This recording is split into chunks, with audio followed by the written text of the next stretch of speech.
kind of text her as well. I was like, never met. Yeah. Like, gosh. Yeah.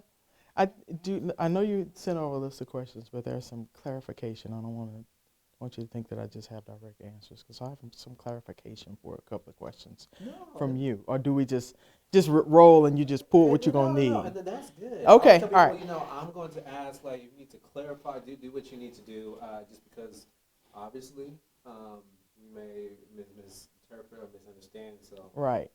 Okay. sometimes, I just want to clear up whatever. If there are a couple of questions I may need clarification on, but we Okay. can just talk, Yeah. and you pull what you need. And then also, just so everyone knows, we're planning on putting the full thing on 6 plus our streaming app. Okay. Sounds good. Okay, good. Yeah. Now I always tell people.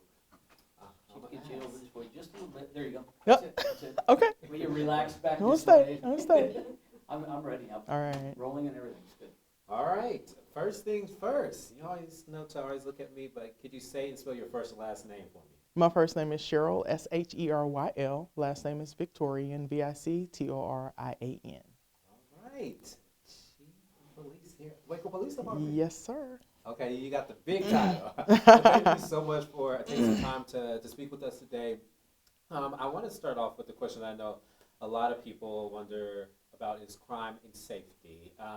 Just in that you just presented your end of the year crime report to the city council, and there were 8 homicides this year in Waco.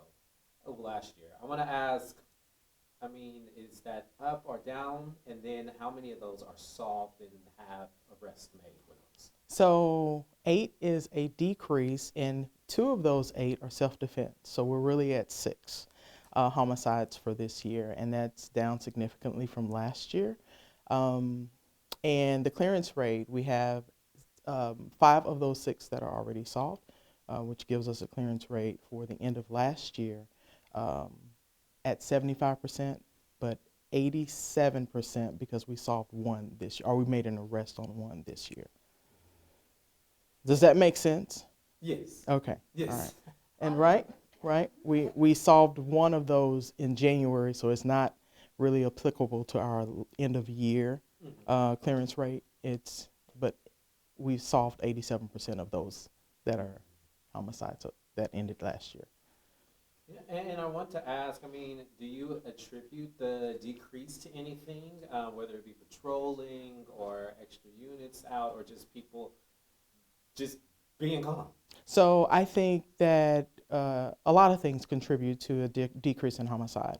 1, prevention, intervention, education, and of course apprehension as well, the holistic approach that we take to addressing crime here in Waco. And the more that we can educate a community how to best protect themselves and reduce victimization, the better. So I think that all contributes to it. Us making sure that we are getting suspects apprehended and put away is a big contributor as well. All right, and we talked about there might be some questions that I am giving you that may need clarifications. This is probably one of them, but in my email we talked about crimes and solving them. It seems like, again, outside looking in, compared to the other 2 departments, it seems like it takes Waco sometimes months to make arrests and such.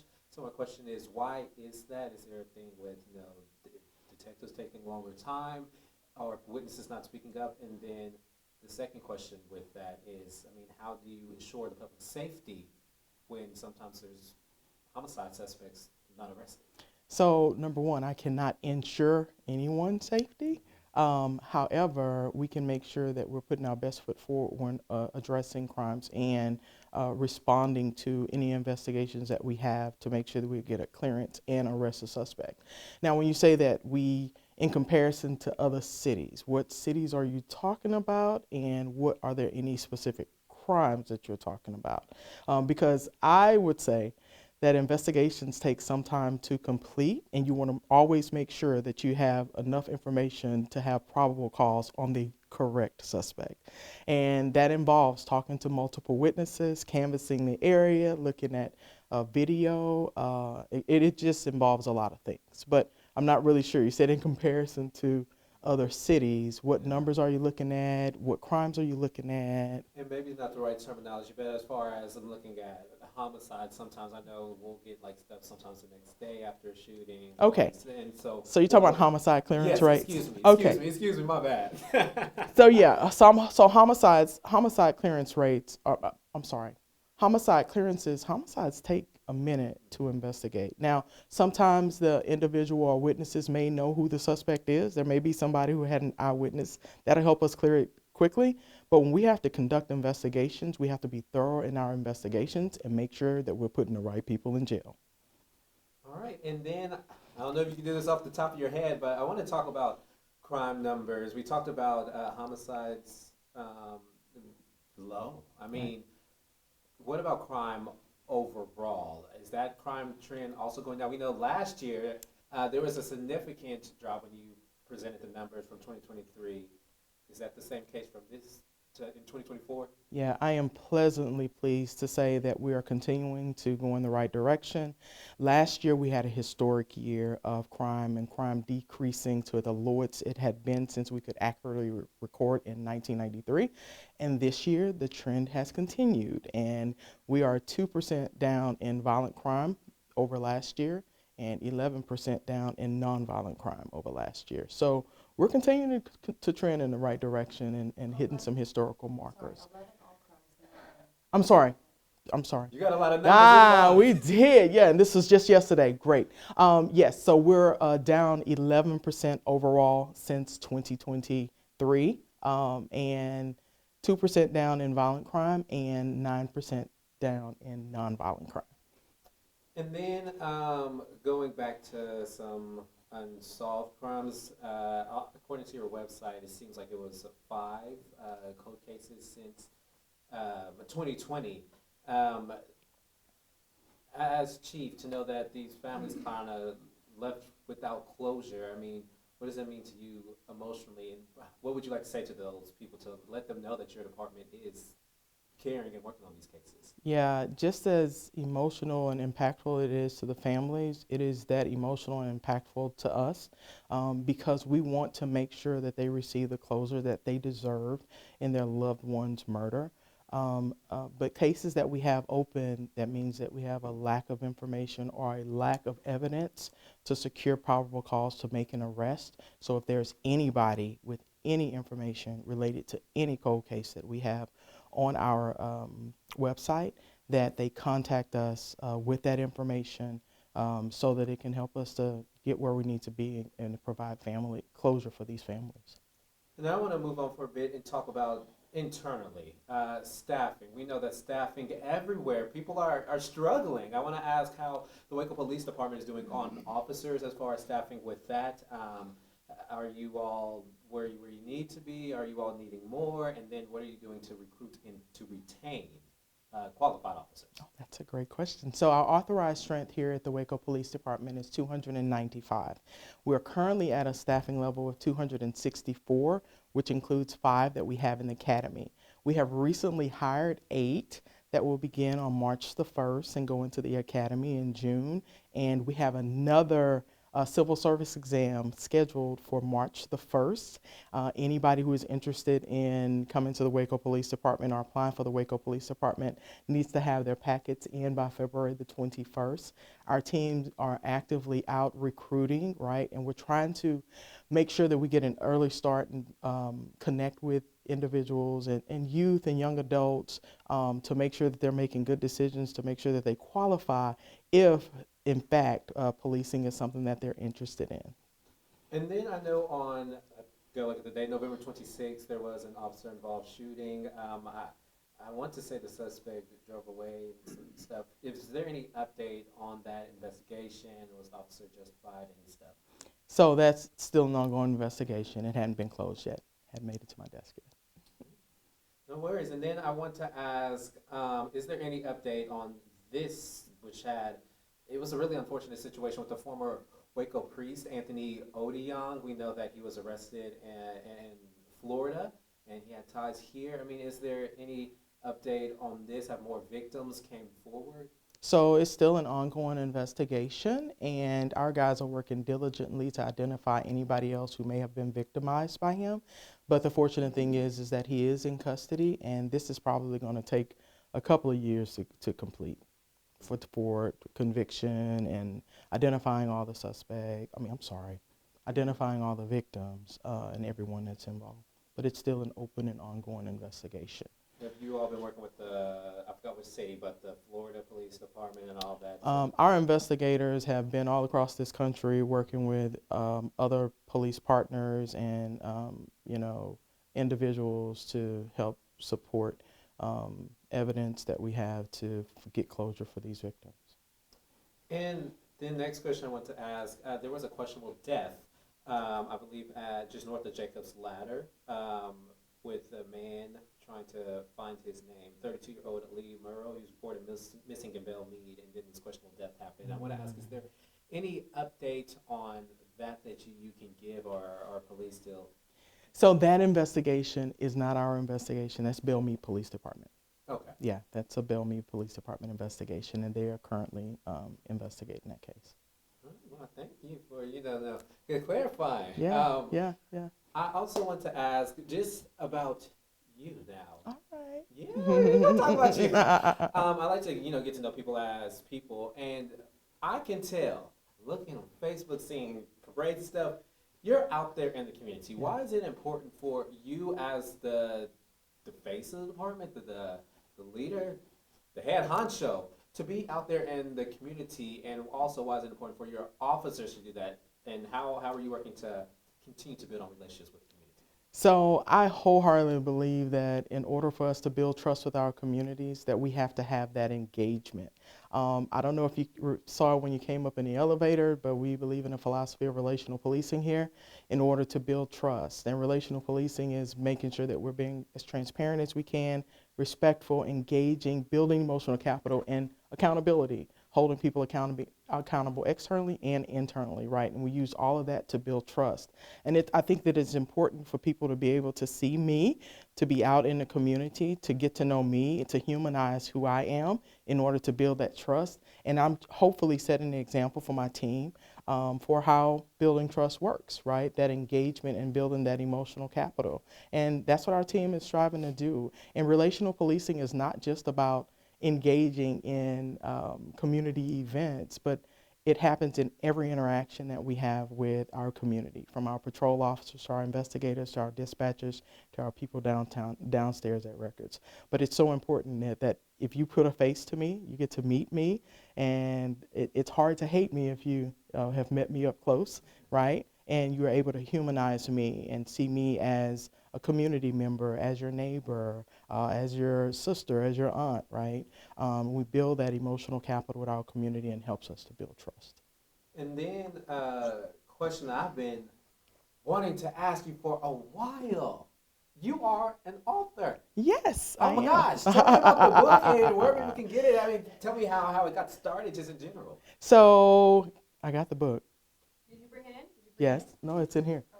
Is it okay? Is it okay for me? I don't want. We're going to have Sierra because I'm not trying to mess up his shot. No. I'm just saying. Oh, that's right.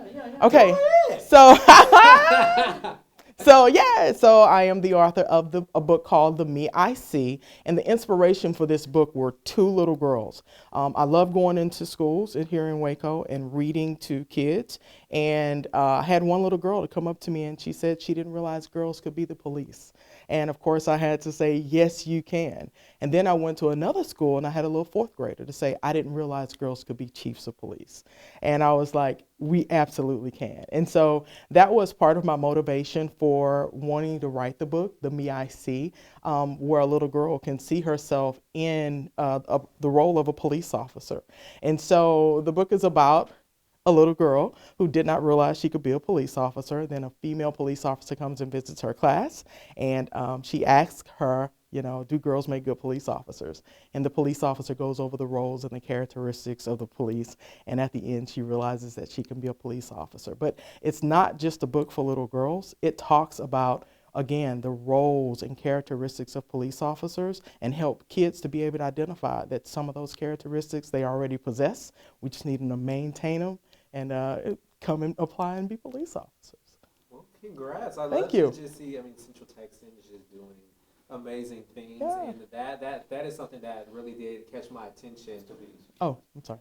Oh, Keep talking, bud. so yeah, I want to ask, where is this? Is this kind of available everywhere? Just in the Central Texas area, or where? So Barnes and Noble, barnesandnoble.com, Amazon.com, and Target. Oh, you So everywhere. You had all the yes, major stuff. so I'm doing my best, right?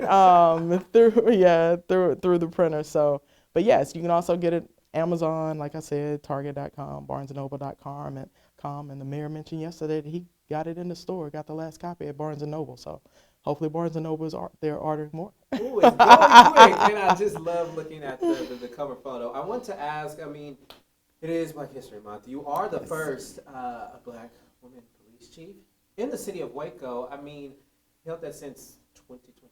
Since 2021, I can put this down there. Ooh, Yeah. look at me! I came here in 2023. Look at I'm you. trying to work on my memory. Look at you, you did that. March 2021. I'll be celebrating 4 years this year. I mean, how has it been to not only be the first, but continue on with this? And what does it mean for you to continue on with this role? Yeah, so when I applied for this position back in the fall of 2020, I had no idea that there would either be any first.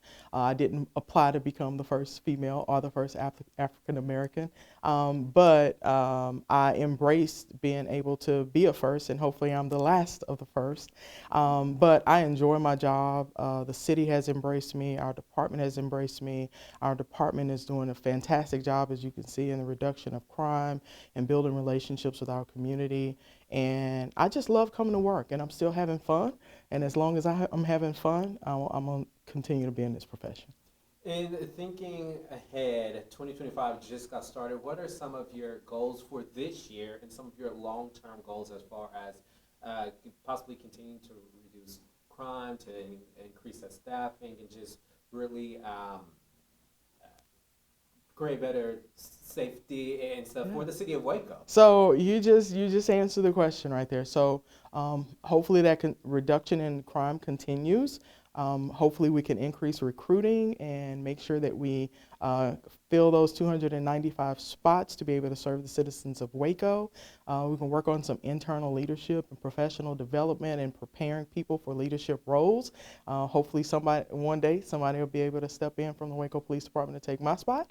And what other, I had some other, working on internal wellness, officer safety, just to make sure that we are, when I say holistic, we address crime holistically, making sure we're whole in our police department and we're able to continue to serve the citizens of Waco. And now I did not write this down, but I want to ask about mental health and mental health training, as well as mental health officers.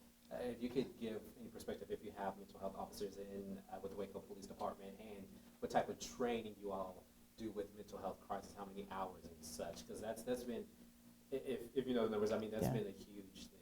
So we have a peer support unit that's internal on the side of our organization. The city has an employee assistance program, right? And there are other programs that the city offers for individuals who may need help to become whole or whatever it is that they're struggling with.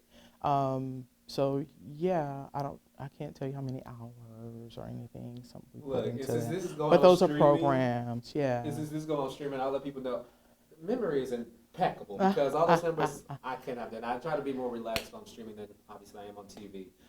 Something that I meant to ask earlier that I didn't, but non-fatal shootings. I know we, as news media and the public, we only get fatal shootings. Is that something that is also down in crime overall, or? Yeah, so when we're talking about non-fatal shootings, aggravated assaults with deadly weapons, and those deadly weapons could include both guns and knives, they are down. I think we had 317 in 2023, and we had 250 ending 2024.